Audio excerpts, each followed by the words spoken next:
안녕하십니까. 자, 이번에는 띄어쓰기 마지막 시간입니다. 마지막 시간에는 합성어, 파생어, 외래어에 대한 이야기인데요. 이것도 마찬가지 규범에 대한 이야기가 외래어 부분에 규범 얘기가 있고요. 그 다음에 합성어, 파생어는 합성어와 파생어는 무엇이다라는 걸 여러분이 당연히 알고 있죠. 하나의 단어입니다. 하나의 단어이기 때문에 당연히 이 녀석들은 띄어쓰는 것이 아니라 붙여 써야 된다는 얘기고, 하나의 단어일 때 합성어와 파생어는 결국 얘는 어근과 어근의 결합, 어근 플러스 어근의 결합, 그 다음에 이 녀석은 접사와 그 다음에 어근의 결합으로 되어 있죠. 자, 혹은 뭐 어근과 접사가 뒤쪽에 있을 수도 있고요. 그죠? 자, 그러면 결국 뭐예요? 두 가지 이상의 형태소가 만났다라는 얘기입니다. 그래서 어근과 어근이 결합되지 않았을 땐 당연히 서로 띄었어야 되는데 결합이 되면서 하나의 의미가 된다는 얘기예요. 그래서 여기서 주의할 것은 뭐냐면 얘네들이 이렇게 분리되어 있을 때의 의미하고 얘네가 하나로 합쳐질 때의 의미는 분명히 조금 다르다는 얘기예요. 그래서 결국 합성어인 경우, 합성어를 더 파생어보다는 합성어가 더 주의해야 되는 부분인데요. 합성어 같은 경우에는 일단 합성이 돼서 하나의 단어가 완성이 될 때, 새로운 단어로 탄생할 때는 뭔가 의미상의 변화를 갖게 된다는 이야기입니다. 그래서 의미상의 변화라는 측면하고 그 다음에 두 번째, 이 사이에 어떤 요소가 들어갈 수 있느냐 들어갈 수 없느냐라는 것을 여러분들이 따져서 이게 합성어냐 아니냐를 알아낼 수 있다는 거죠. 자, 그러면 예를 하나 들어볼게요. 첫 번째 예 보시면 선생님의 가족은 명절에 작은 집에 모인다. 선생님은 아직도 작은 집에 살고 계신다 그랬어요. 그러면 작은 집에 모인다라고 얘기했을 때 작은과 집 사이에는 어떤 요소도 들어갈 수 없다라는 얘기예요. 그렇다면 이 녀석은 하나의 단어다라는 결론을 얻게 되는 것이고, 그 다음에 얘는 작다라는 것은 사이즈가 작다, 규모가 작다라는 뜻이고, 집이라는 것은 말 그대로 뭐 홈이죠, 홈. 근데 작은 집이라고 얘기했을 때는 사이즈가 크기가 작은, 그죠? 크기가 작은 집이라는 의미는 사라집니다. 이게 사라지고 작은 아버지의 집, 작은 아버지의 집이라든가, 그죠? 이런 식의 의미를 갖게 된다라는 얘기죠. 마찬가지 여기 작은 아버지도 마찬가지죠. 띄어쓰는 것이 아니라 당연히 붙여 써야 되죠. 왜? 하나의 단어니까요.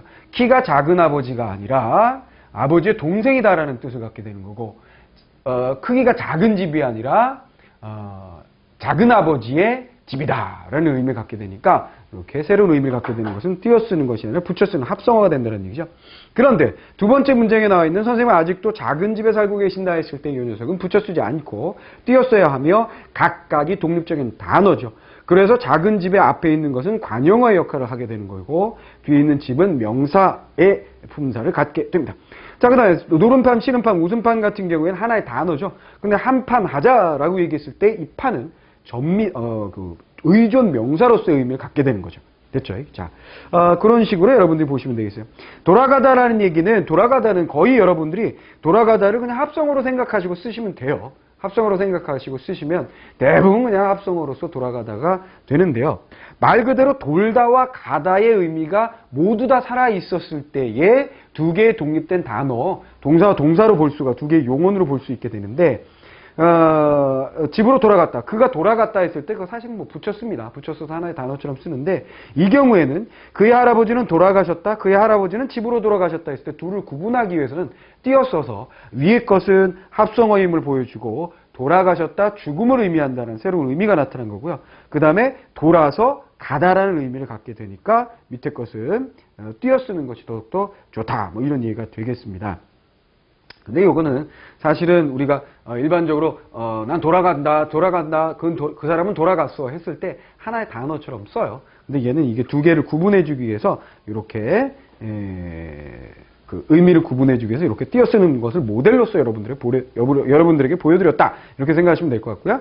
큰 소리 치더는 결국 그게 뭐냐 했을 때 이 큰 소리라는 것은 큰 소리 떵떵 친다, 뭔가 자신 있는 말을 했다, 그죠?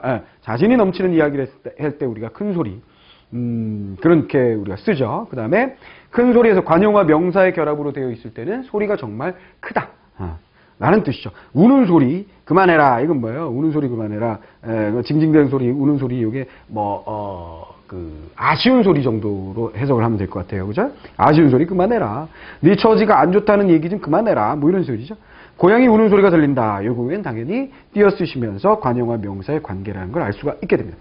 자, 그래서 여기서 보시면 지금 여기 합성어라고 되어 있는 첫 번째 문장에 있는 녀석들의 사이에는 어떤 다른 요소를 집어넣을 수 없다라는 게 중요한 단서가 중요한 합성어이냐 아니냐를 구분하는 하나의 힌트가 된다는 거 여러분들이 생각하시고, 그 다음에 얘를 띄었었을 때, 즉 독립적인 두 개의 단어였을 때의 의미와 그 다음에 얘네들이 합성이 되었을 때의 의미 사이에는 분명히 차이가 있다는 걸 여러분들이 기억을 하시면 되겠습니다. 자, 그 다음에 유사한 예들을 제가 또 문장으로 여러 개를 실어놨는데요.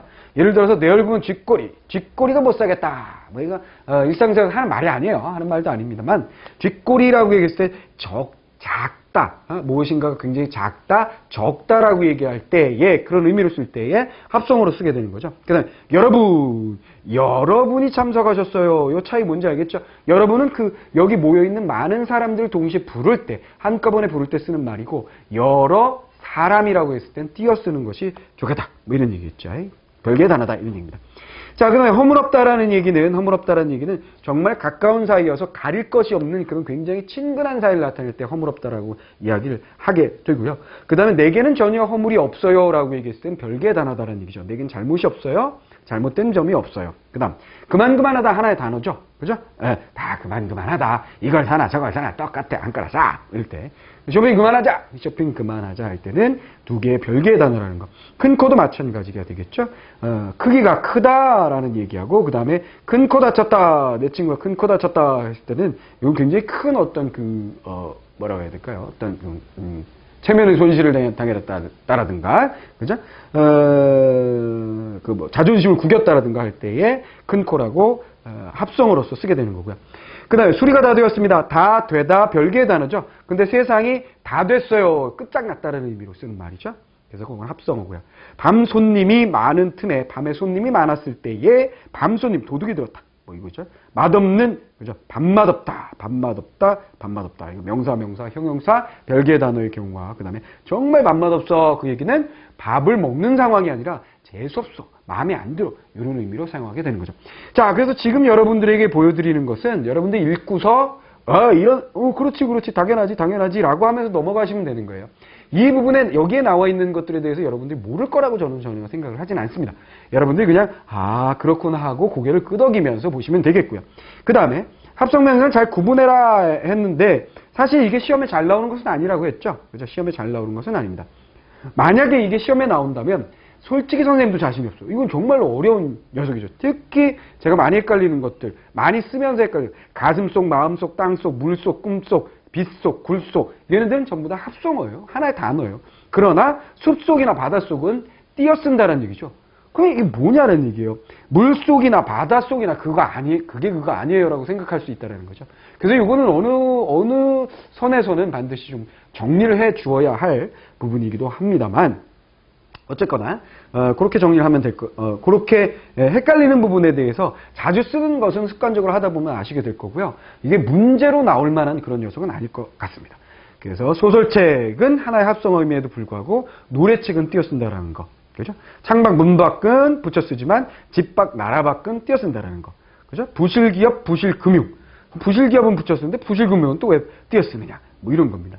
그 다음에 보석함, 사물함, 보관함 다 붙였습니다. 근데 열쇠함이나 분리수거함 같은 경우에는 띄어쓰고 있다는 거. 향도 굉장히 웃기죠. 딸기향, 레몬향, 바나나향은 띄어쓰는데 장미향은 하나의 단어로 인정하고 있다는 얘기예요. 그 근거가 무엇인지는 우리가 굳이 애써서 알려고 할 필요가 없고요. 그냥 여기서는 재밌다, 웃긴다 정도로만 보시다가 어느 순간엔 이게 정리가 될 것으로 보이십니다. 그러나 여기서 이제 값이나 금이나 길이나 꽃 같은 것들은 언제나 붙여 쓴다라고 되어 있으니까 여러분들 그냥 그건 그냥 편하게 붙여 쓰시면 될 것 같아요. 그죠? 그래서 등교길이나 유학길이나 전부 다 붙여 쓰는구나 그렇게 보시면 되겠습니다. 그 다음에 그렇게 해서 이제 이렇게 눈여겨보세요. 눈여겨보시고도 내가 주로 사용하는 단어에 대해서는 한번 좀 주의를 기울여 주시고 시험을 위해서 얘를 막 연습작에다 깨같이 쓰면서 암기해야 되는 것은 절대로 아니다. 그것만 여러분들이 이해를 해주시면 되겠어요. 자, 그래서 합성어에 대해서 정리를 했는데 시험에 출제될 수 있는 녀석들은 무조건 뭐만 생각하시면 된다. 두 개의 형태소가 결합이 되었다. 새로운 새로운 의미를 만들어냈다. 즉 이것의 원래 의미에부터 벗어났다 그랬을 때 합성어라는 것, 첫 번째 가능성. 두 번째, 사이에 아무것도 들어갈 수 없다 했을 때 이 녀석이 합성어겠구나라는 거, 요거에서 문제가 나온다라고 생각하시면 될 것 같아요. 그것만 여러분들이 생각을 하시면 됩니다. 자, 그 다음에 파생어 같은 경우에는 접두사와 접미사를 구분하는 것이 굉장히 중요한 부분일 거예요. 그래서 신범대미제주수, 이 경우에는 신범대미제주수 같은 경우에는 얘네들이 신세대에 있을 때 당연히 저는 신세대를 띄어쓰려고 해본 적이 없는데 이거 왜 여기다가 교재에다 실어 넣으신 거죠? 그러면 잊어버리시면 돼요. 그죠? 범세계적인 대국민 미성년. 근데 제1과 얘는 조금 헷갈려요. 그래서 얘는 앞에서도 정리했으면서 여러분들이 기억을 해주시고요. 주러시아 수백만 년, 이런 것들이 전부 다 접두사이기 때문에 절대로 띄어쓰면 안 되는 녀석입니다. 됐죠? 그 다음에 주의할 접미사라고 해서 하다, 되다. 그죠? 하다, 무엇, 하다, 무엇이 되다. 그죠? 그 다음에 무엇을 받거나 드리는 것. 그죠? 무엇 드리다. 그 다음에 무엇을 받다. 드리다 받다. 그 다음에 뭘 시키다. 당하다. 자, 요런 녀석들이 뭐예요? 요런 녀석들을 사전에 찾아보면 접미사로 나온다는 얘기예요. 그러니까 접미사라는 얘기는 접어조 중에 하나니까 형식 형태소 중에 하나이기 때문에 당연히 어떻게 되죠?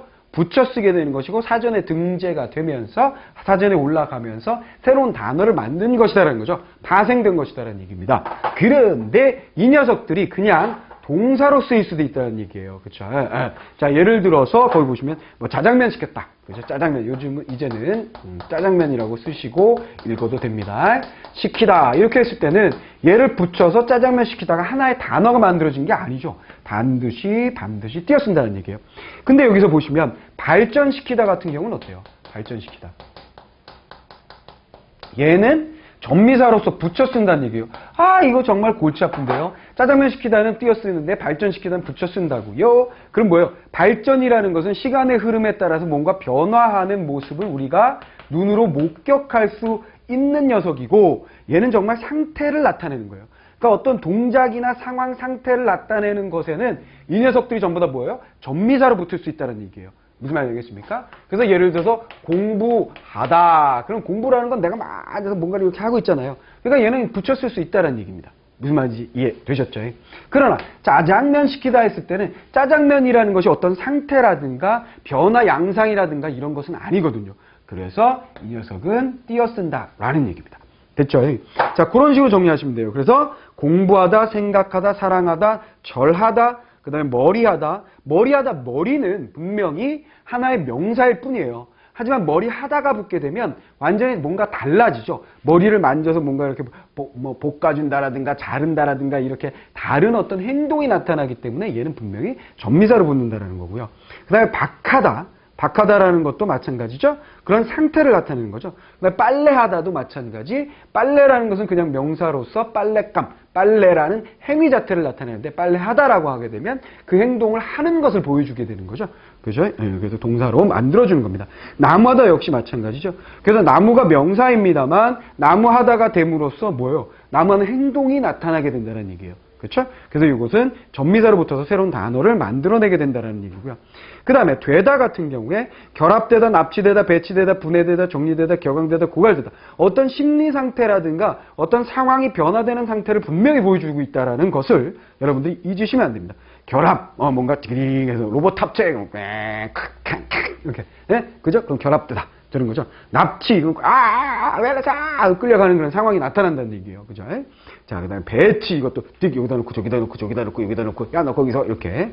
자, 단전되다, 마비되다, 숙련되다, 실종되다, 오염되다, 진척되다, 침체되다. 모두 다 어떤 상태의 변화라든가 상황, 동작, 이런 것들이 느껴지는 것입니다. 그러나, 문제되다 같은 경우에는요, 문제라는 것 자체가 어떤 상황의 변화라든가 상태라든가 동작이라든가 이런 것들이 전혀 느껴지지 않기 때문에 별개의 단어로 띄어쓰게 되면서 되다가 동사가 된다는 얘기예요. 그죠? 그 다음에 들이다도 보세요. 감사드리다, 인사드리다, 말씀드리다, 불궁드리다가 전부 다 어때요? 감사드리다가 묶여서 하나의 행위가 되고 그죠? 심리 상태가 되고 인사드리다가 안녕하세요 말씀드리다가 불공드리다가 마냐 이렇게 된다는 얘기예요. 그러나 용돈드리다 같은 경우에는 용돈이라는 것이 있고 그 사물을 내가 들어서 드린다라는 행위가 드린다라는 것이 되기 때문에 이 녀석은 용돈 자체의 어떤 동작이나 행위 같은 것들이 없다라는 얘기예요. 그렇죠? 동작이나 변화 상태가 없어요. 그 다음에 받다도 마찬가지죠. 교육받다, 미움받다, 사랑받다, 오해받다 같은 경우에는 교육이라는 것은 분명히 어떤 행위가 있어요. 제가 지금 이렇게 하면서 목소리를 내고 동작이 있고 칠판에 쓰고 뭐 카메라가 돌아가고 막 여러 가지들이 있어요. 그러나 월급 받다 같은 경우는 월급만 딱 떼놓고 봤을 때 아무런 동작이나 상황 변화가 없죠. 그냥 사물을 툭 던져서 너 받아라 이렇게 된다는 얘기죠. 자, 시키다도 마찬가지죠. 발전, 피신, 호강 이런 것들이 전부 다 상태라든가 동작이 나타나지만 짜장면은 상태나 동작이 아니다라는 얘기고요. 자, 그 다음에 사고, 당하다 보시면 거절, 무시, 이용, 체포, 혹사 전부 다 뭐예요? 거절이라는 행위, 그 다음에 무시라는 행위, 그 다음에 이용, 그 다음에 체포, 혹사가 전부 다 나타나고 있다는 얘기예요. 그래서 사고 당하다 같은 경우에 사고는 상황 이루어지고 있는 것이 정확하게 나타나고 있지 않다는 얘기죠.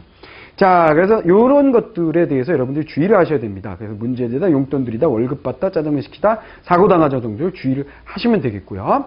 자, 그 다음에 받다 주다. 이거는 그냥 뭐 암기하는 하나의 방법이 될 텐데요. 받다의 경우엔 주다 반대말의 관계에 있으면 동사다 그랬어요. 무슨 얘기냐? 교육받다, 교육주다가 안 되잖아요. 그러면 얘는 전혀 교육받다가 반대말이 교육주다가 되나? 교육주다가 되나? 안 되는데 그렇다면 얘는 자연스럽게 붙여서 전미사구나라고 얘기할 수 있다는 거예요. 그러나 주의해야 될 것은 그러니까 예를 들어서 고통주다, 고통받다 이런 거죠. 얘는 고통주다, 고통받다가 반대어가 되기 때문에 띄었어야 된다는 얘기죠. 그래서 받다가 동사로 쓰이고 있는 거라는 얘기죠. 그러나 주의할 것은 사랑받다, 사랑주다가 분명히 반대말처럼 쓰이는 것 같지만 둘이 사랑받다, 사랑주다 같은 경우에 사랑주다를 사랑하다로 바꿀 수 있기 때문에 이 녀석은 반대말처럼 이렇게 정리해서 받다가 받다가 동사다라고 얘기하진 않는 녀석이다라고 주의하시라는 얘기예요. 그러니까 받다 주다의 성립에 따라서 이 녀석을 구분할 수 있는 그런 하나의 힌트이면서 주의사항까지 준 것이다. 이렇게 보시면 돼요. 그러니까 제일 큰 것은 이걸 보시면 되는 거죠. 하다, 되다, 들이다, 받다, 시키다, 당하다 같은 경우에는 무엇을 생각하시면 되느냐면 상태나 동작이나 상황이 나타나는 것일 경우에는 전미사고, 그런 것이 아닐 경우에는 동사로 띄었어야 된다는 게 대원칙이 되는 거고, 두 번째로 받다 같은 경우에는 이러한 것들이 이러한 방법으로 또한 볼 수 있다는 걸 여러분들 참고적으로 참고하시고 기억하셨다가 써먹으시면 됩니다. 뒤에 나와 있는 건 체포되다 같은 경우에 체포당하다로 쓸 수 있는데 왜 당하다는 학교 문법에서 피동접사로 이야기하지 않느냐 뭐 이런 얘기인데요. 그냥 참고적으로 그냥 흘려버리시면 되겠습니다. 자, 그 다음에 외래어의 띄어쓰기. 근데 이런 당하다가 왜 피동접사가 아닐까? 이런 것들이 필요한 또 시험들이 있어요. 근데 대부분의 시험에서 이런 것도 필요 없기 때문에 여러분들이 다 아실 거예요. 내가 보는 시험에서 이게 필요하냐, 필요하지 않느냐를 충분히 아실 겁니다. 자, 필요하신 분들은 활용을 해 보시면 되겠고요. 자, 이렇게 해서 합성어와 그 다음에 파생어에 대해서 정리를 했는데 합성어와 파생어에서 여러분들이 중요하게 생각해야 될 건 합성어는 이 두 가지 있죠. 새로운 단어의 뜻을 만들어냈느냐 요거, 그 다음에 파생어 같은 경우에는 접두사와 접미사를 구분하는 것, 요걸 여러분들이 주의를 기울여서 정리하시면 전혀 어렵지 않게 정리가 될 것입니다. 그 다음에 외래어 부분인데요. 외래어 부분에서는 정말 별거 없어요. 외래어 부분에서는 제가 써놨지만 여러분들이 대부분의 항목들은 다 알고 있는 내용일 거예요. 이것보다 더 중요한 건 외래어 표기법이라는 게 더 중요하죠. 그죠? 그러니까 이거는 그냥 그러니까 쭉 한번 편안히 읽어보시면 돼요. 읽어보시면서 당연히 백미러를 백 띄고 미러라고 쓸 사람은 없어요. 그죠? 하나의 단어처럼 쓰는 것들이 대부분입니다. 콜택시, 커피숍, 코너킥, 아이스크림, 팝송, 리어카, 워밍업 같은 경우에 전부 다 띄어 쓰지 않고 붙여 쓴다라는 거. 리플라이터, 이건 줄어든 외래어라 그랬는데 이게 오른쪽에 있는 걸 보시면 뭔가 좀 이렇게 줄어든 느낌이 들죠. 그렇죠? 리플라이터, 리포테지 라이터 모르겠어요. 리모컨 하면 리모트 컨트롤 해가지고 리모컨, 그죠? 오토 바이시클인데 오토바이다 뭐 이런 얘기예요. 그죠? 그래서 이렇게 줄어든 외래어는 당연히 붙여 쓴다. 그래서 오토하고 띄어 쓰고 바이 쓸 사람이 어디 있어요? 그래서 이건 거의 OP하고 오피스하고 텔 띄었을 사람이 어디 있습니까? 그죠? 에어컨디셔너에서 왔으니까 에어하고 컨 띄었을 사람이 어디 있어요? 당연히 이건 그냥 당연하지 하고 넘어가시면 돼요. 자, 그 다음부터 주의하실 것은 이런 거예요.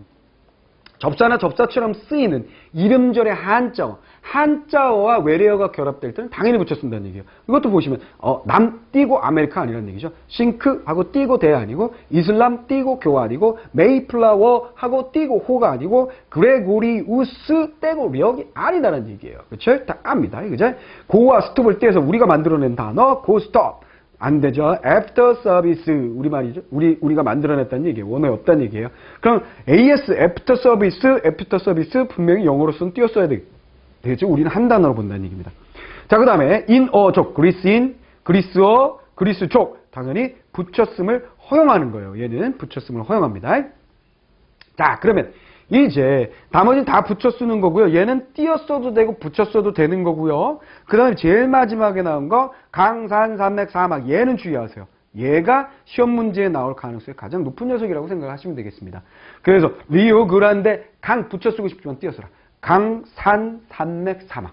강산, 산맥, 사막. 됐습니까? 나머지 한자들은 붙여 쓴다.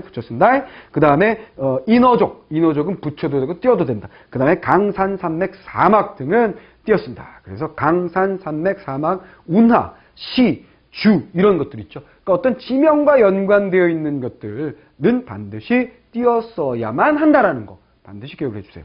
근데 한자나 고유어 뒤에 이거는 이제 외래어를 했으니까 그러면 고유어가 한자어는 당연히 붙여 쓰는 거예요? 띄어 쓰는 거예요? 궁금증이 생길 수 있죠? 그래서 말씀을 드린 겁니다. 태백하고 띄어서 산 그럴 사람이 어디 있어요? 그죠? 낙동하고 강 이거 띄 사람이 어디 있습니까? 이런 것들은 당연히 붙여 쓰고요.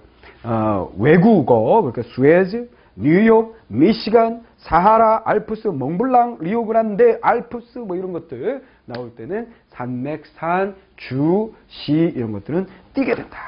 그걸 여러분들이 기억을 해주시면 되겠습니다. 자, 이렇게 해서 이번 시간이 이제 마지막으로 여러분들하고 띄어쓰기에 대해서 정리했는데, 그러니까 4시간으로 제가 정리를 해드렸어요. 4시간인데 정말 처음에 말씀드린 것처럼 정말 그 띄어쓰기는 어렵다, 힘들다라고 생각을 하셨을지 모르지만 막상 부딪혀 보시니까 별거 아니다라는 생각이 들 거예요. 그러나 이것으로 제가 뭐라 그랬어요? 제 교재의 제목이 끝장입니다. 끝장을 보겠다라는 얘기인데 그 끝장 보겠다라는 얘기는 우리말의 문법을 끝장 보겠다라는 얘기는 아니에요.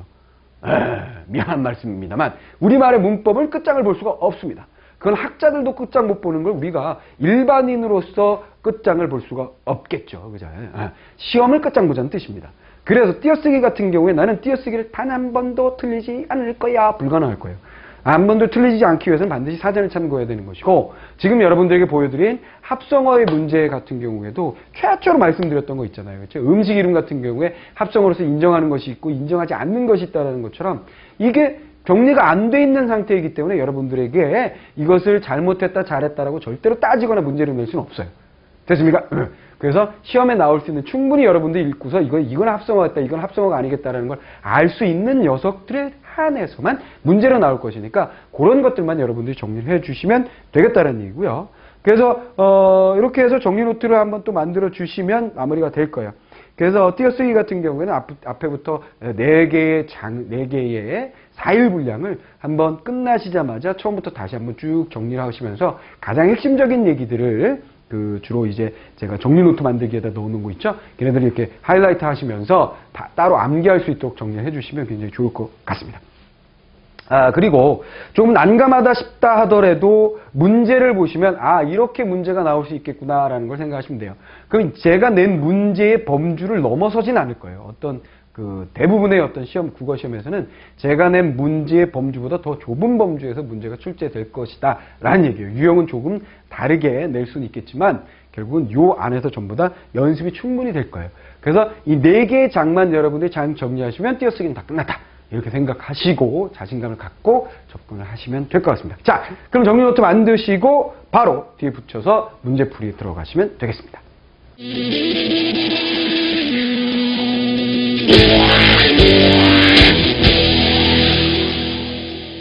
자, 정리 문제 다 하셨죠? 자, 그럼 정리 노트 만드셨으면 이제 문제풀이로 같이 한번 들어가 보도록 하겠습니다. 자, 1번 문제 먼저 보죠. 다음 문장에 띄어쓰기가 잘못된 것은 뭐냐 그랬어요? 자, 평생을 한 직장에서 일했지만 부동산 값의 복등으로 작은 집이 반복해서 나오고 있군요. 그렇다면 이건 뭐예요? 하나의 단어인 녀석과 그 다음에 관형사형과 체언의 결합으로 된 녀석을 구분하라는 얘기입니다. 그죠? 작은 집 하나 마련할 수 없다. 이 사이즈를 말하는 거죠. 띄었어야 된다라는 거 알 수가 있습니다. 그죠? 우리 작은 집 시동생은 높아도 작은 집에 있을 때보다 역시 큰아들 집 얘하고 이렇게 대칭을 이루는 거 보여지죠? 그렇죠? 자, 그 다음에 나이에도 불구하고 작은 집을 맞으려고 한다. 그래서 손 아래 동생의 집, 그죠?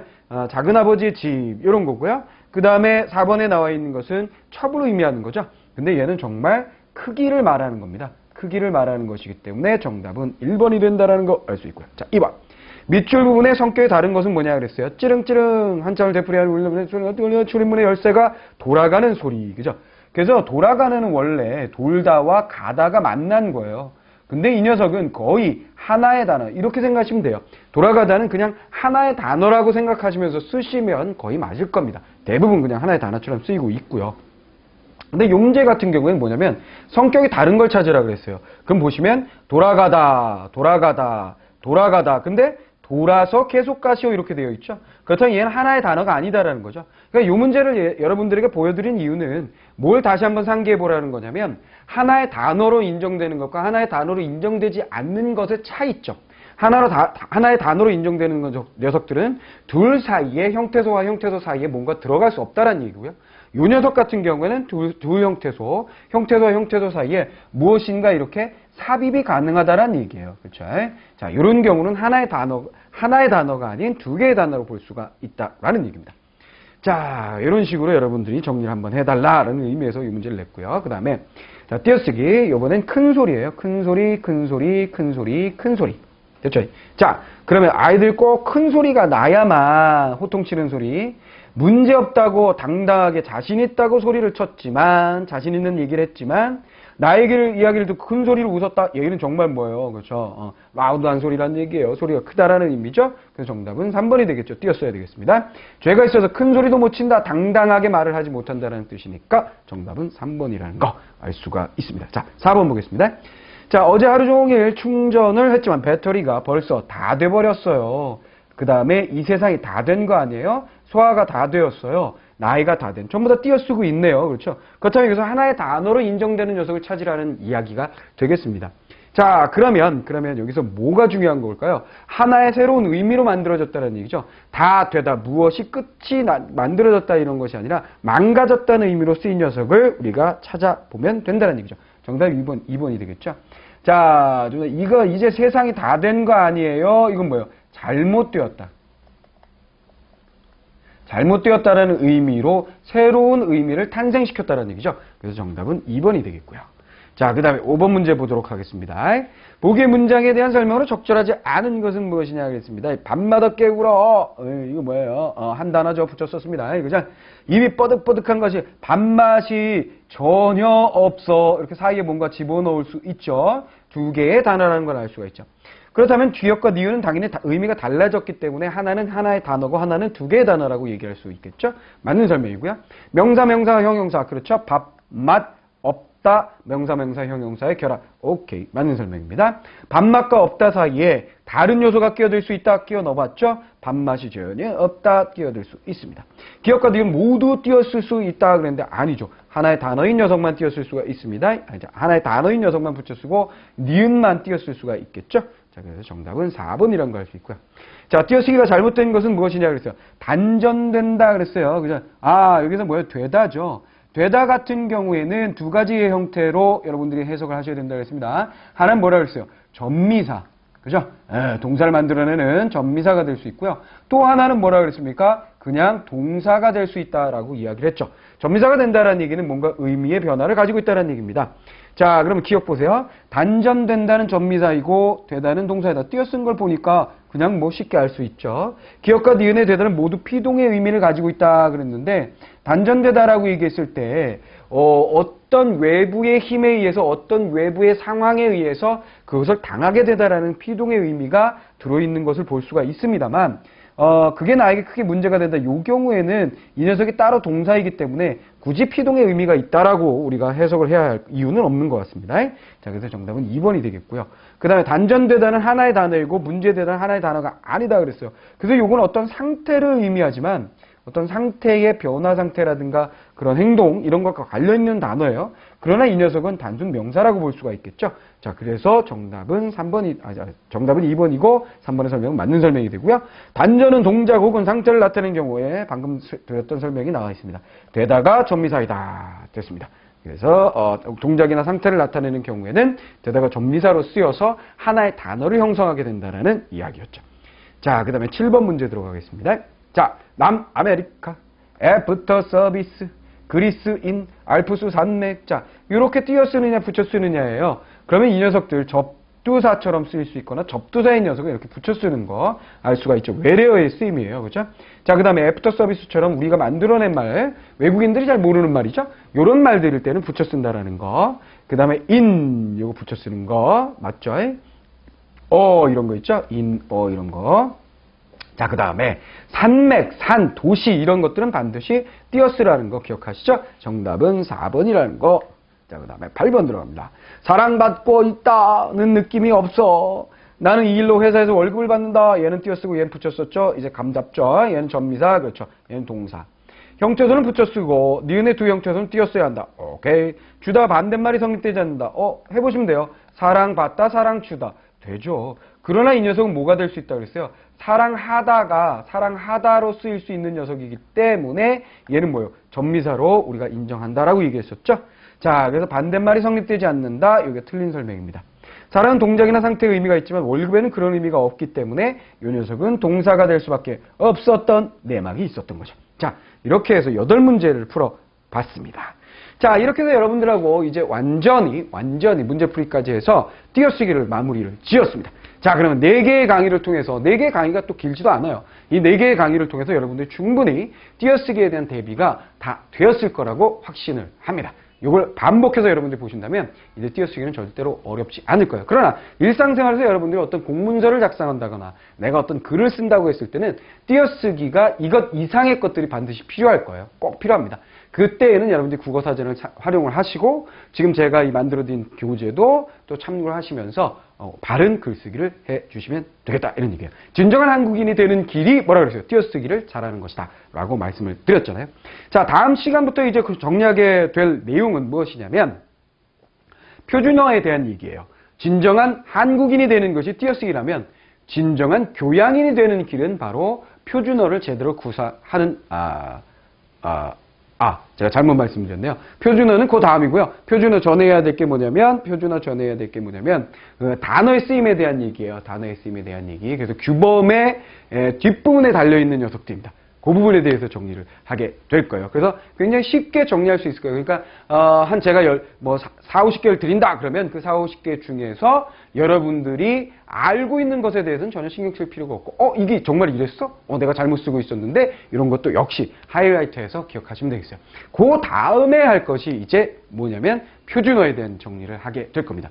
그럼 웬만한 이제 규범에 대한 얘기들이 대부분 끝이 나게 될 거고 그 다음에 이제 주로 시험 문제에 많이 나오는 몇 가지 요소들에 대해서 여러분 문장 요소에 대해서 정리를 해드리고 의미 정리하고 그 다음에 중세국어하면 대부분 다 마무리가 될 거예요. 이제 거의 끝으로 가고 있습니다. 띄어쓰기가 거의 여러분들이 넘기 힘든 마지막 산맥이었을 것 같아요. 자, 힘내시고 열심히 공부하신다면 좋은 결과가 있을 겁니다. 수고하셨습니다.